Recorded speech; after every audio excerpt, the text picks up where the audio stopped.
am here tonight with La Lucha. I am so happy to see you guys. It's been a long time. So tell us, one by one, how are you? We're doing well. You know, trying to weather the times as best we can. Without being able to play music in front of people and all of that. It's tough because that's our, at least for me, it's my best method of expression.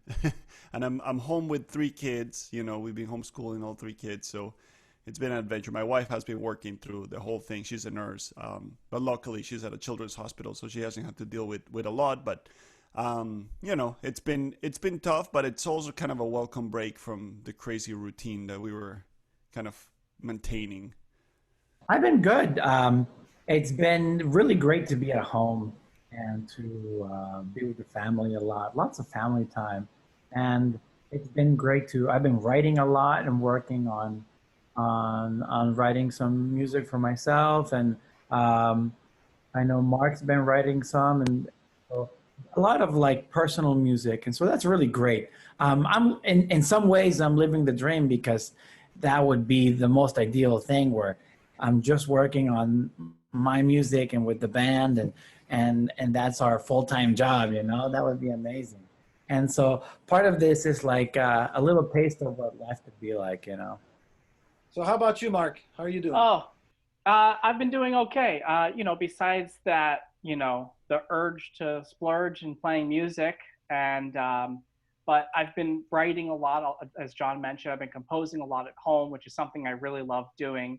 And I've also been a new dad. So I have a 1-year-old. My daughter just turned 1 last week. So uh, on one point, on one account, I feel sad to not be out playing music, but I'm also have this time that I didn't have, which is to spend all my time with my daughter and my wife and being parents and being there for like everything. So just on her birthday, she started walking. So I was so happy that I could be there for that. And now she's, every moment I'm there to be there with her.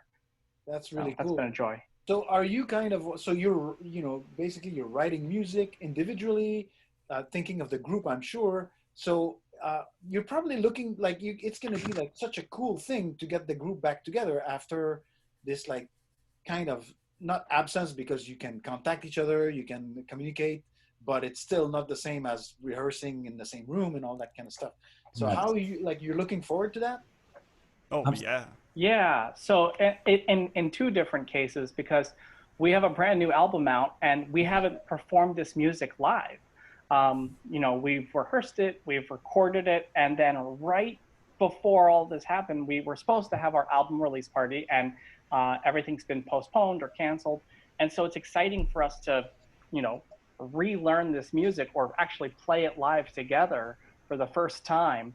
But in addition, we've grown or we've had different life experiences this last 3 months, and so we want to perform and compose, speaking to that as well. So it will be like this like itch to play new music, but also to play the music that we've just recorded and to see how that music grows.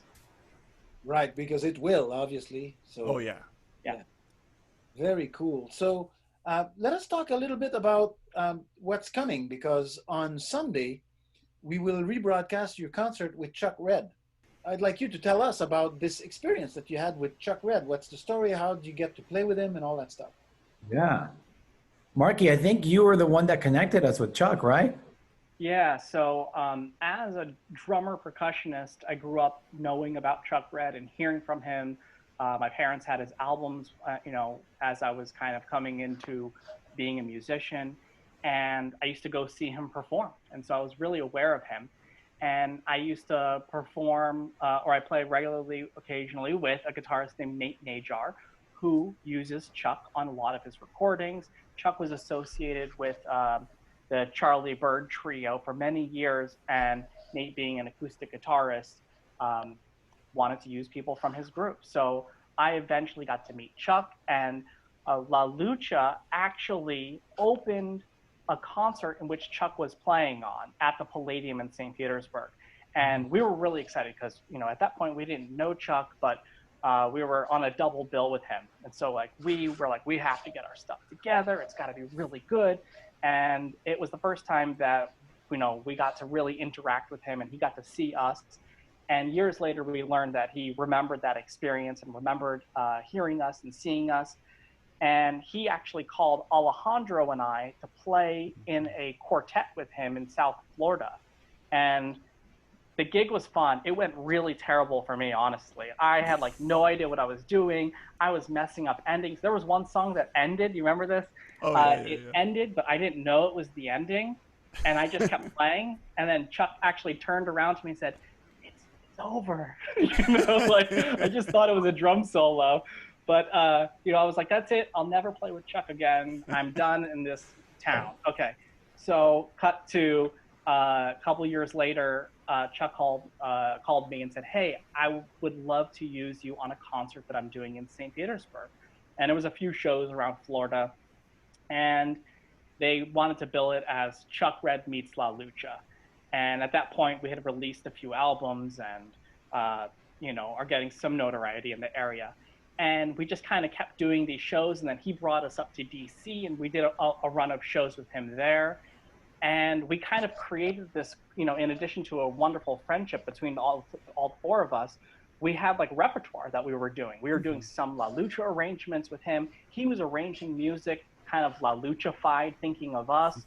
So it was really cool that we created this relationship with Chuck Red, who is one of our heroes. And so in this concert, this is one of the shows where we performed with him throughout Florida on this run, and it was an album release for his record, Groove City, which came out last year, I believe. It's a fantastic album. And since this performance at Timucua, he's actually featured on our newest release, which comes out on June 12th. Yeah, on Friday, this past Friday. Very cool, very cool.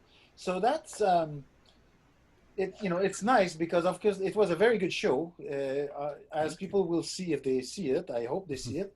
Now I have to tell people that this is a new model that we are doing, and so people will have to go on Eventbrite. There's going to be a link up there, with the interview, and then register. In other words, like in order to be able to see it, it's donations are voluntary, the same as our, you know, a lot of our Sunday shows, for example. We were like basically, you know, sending all our broadcasts to the world with no considerations, and it was cool. We got like 7,000 views, for example, for one of the shows. Like it's wow, that's a lot.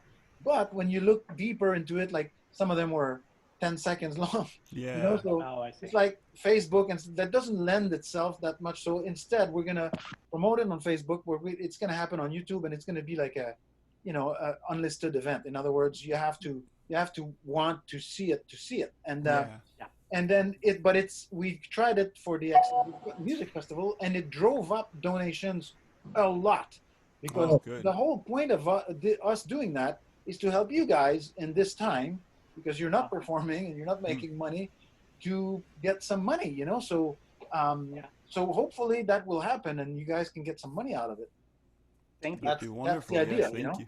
Yeah. So but it was a good show enough that I think, and you know, Chuck's a big name, you guys are a big name, you have you know, you've worked a lot together, and like you know, when you have a band and you work a lot with the band, it goes places, you know. And so it's the project keeps growing, and so it's a very cool thing. I mean, I think the first time you played here at Timucua was in 2010, I want to say. Something like that. Probably, yeah. Yeah, that sounds about right. You know, I mean, maybe 2011 at the most, the first time you played here.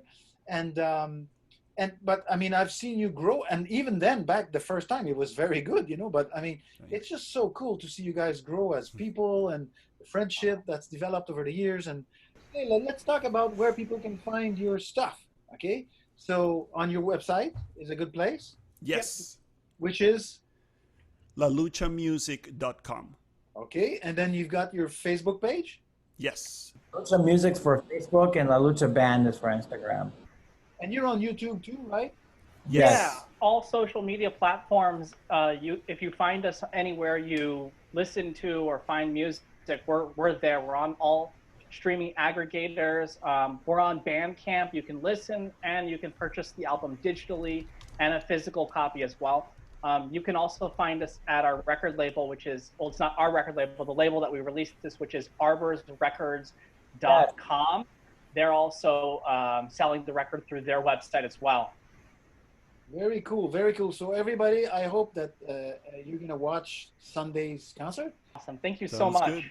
Thank you guys, and I can't wait to see you guys again.